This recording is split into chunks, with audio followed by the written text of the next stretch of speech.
Sahabat Rema yang terkasih, hari ini Senin tanggal 4 September 2023. Hari ini renungan akan diambil dari 1 Tesalonika bab 4 ayat 13 sampai dengan 17.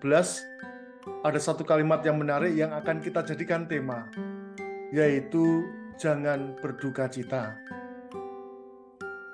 Sahabat Rema yang terkasih, beberapa waktu yang lalu ada seorang bapak bertanya kepada saya, "Romo, apakah nanti di surga saya itu akan bertemu dengan orang tua saya?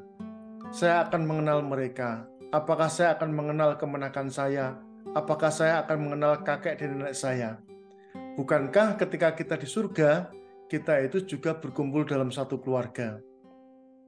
Pertanyaan-pertanyaan ini juga sering kita dengarkan ketika kita mendengarkan khotbah atau renungan tentang pemakaman, bahwa kita tidak boleh berduka karena nanti kita dia akan di surga berjumpa dengan orang tua kita dan kita dikumpulkan lagi menjadi satu keluarga. Iman kita akan mereka yang telah berpulang merupakan iman perwahyuan yang kita dapatkan dari kitab suci. Di dalam kitab suci ada banyak metafor, tetapi juga ada banyak penjelasan berkaitan dengan apa yang terjadi ketika mereka atau orang-orang itu sudah berpulang. Kembali lagi kitab suci mengajak kita bahwa ketika mereka sudah berpulang, mereka hidup dalam satu keluarga bersama dengan Allah. Tidak disebutkan apakah kita akan mengenal saudara kita, apakah kita mengenal kemenakan kita, dan kemudian kita mengenal kakek nenek kita. Tidak disebutkan itu. Tetapi kita itu dikumpulkan oleh Allah dalam satu keluarga di dalam Yesus, sebagaimana yang kita dengarkan hari ini di dalam bacaan yang pertama. Tetapi yang lebih utama saya kira adalah yang dikatakan oleh Paulus hari ini. Pengetahuan akan mereka yang telah meninggal itu membuat kita itu jangan berduka.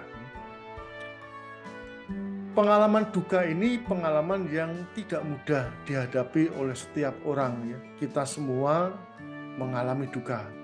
Saya itu juga mengalami duka, ditinggalkan oleh kedua orang tua. Bahkan mungkin pada saat-saat saya membutuhkan kehadirannya ketika saya top tahun orientasi pastoral maupun sebelum saya tahbisan, ya. Setiap kehilangan itu membawa dampak di dalam hidup kita, ya. Dampak itu adalah dampak psikologis. Nah, dampak psikologis yang pertama adalah karena kita itu dekat dengan orang yang bersangkutan, ya. Semakin kita dekat dengan orang yang bersangkutan, semakin orang itu mempunyai nilai di dalam hidup kita, maka pengalaman kehilangan itu akan sangat kita rasakan. Membuat kita itu tidak mempunyai pengharapan, merasa ditinggalkan, merasa kesepian, dan kita merasa bahwa kita tidak punya pegangan mungkin, ya. Yang kedua, kita juga melihat, ya, bahwa siapakah yang meninggal itu dan apa artinya dalam kehidupan kita secara real.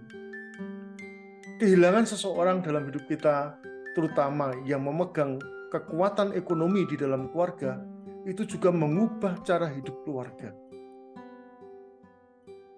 Kita bingung harus mengurusi bagaimana kita harus hidup, kita bingung siapa yang akan bekerja, dan lain sebagainya, dan lain sebagainya.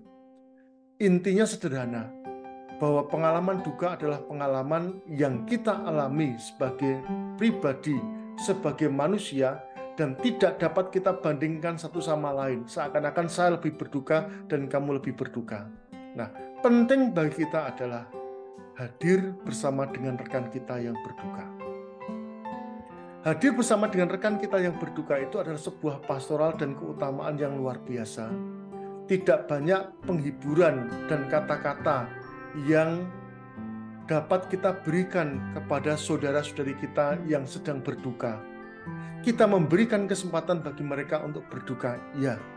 Kita memberikan kesempatan bagi mereka untuk berbicara dan mengungkapkan kedukaan, ya. Tetapi juga kita mengajak bahwa kedukaan ini adalah sebuah proses, bukan sebuah final di dalam hidup seseorang.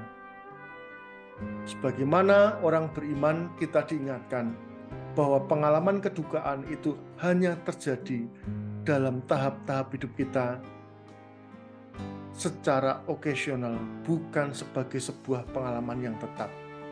Tuhan mengajarkan pada kita supaya kedukaan itu tidak berlarut-larut, tetapi Tuhan mengajak kita untuk memberikan dan hidup di dalam pengharapan bahwa Tuhan menyediakan kepada setiap orang beriman, terutama beriman kepada Tuhan Yesus, untuk memperoleh kehidupan abadi. Dan kita akan berhadapan bukan dengan kematian, bukan dengan kedukaan, tetapi kita akan berhadapan dengan kemuliaan.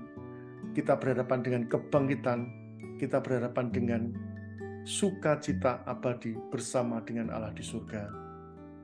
Rekan-rekan yang sahabat terima yang terkasih, kalau sekarang ini kita masih mengalami kedukaan, marilah kita buka secerca harapan akan iman akan kebangkitan, iman akan penyertaan Tuhan. Kalau hari ini kita melihat saudara-saudara kita yang sedang berduka, marilah kita dampingi yang bersangkutan, kita dengarkan yang bersangkutan, dan kita bawa secerca harapan iman kepada mereka. Jangan berduka cita seperti orang-orang lain yang tidak mempunyai pengharapan. Kita boleh berduka cita untuk sementara karena kita adalah orang-orang beriman yang mempunyai pengharapan. Semoga Tuhan memberkati kita, Tuhan memberkati keluarga kita, Bapa, Putra, dan Roh Kudus. Amin. Keluarga kudus, Yesus, Maria, dan Yusuf, doakanlah kami. Amin.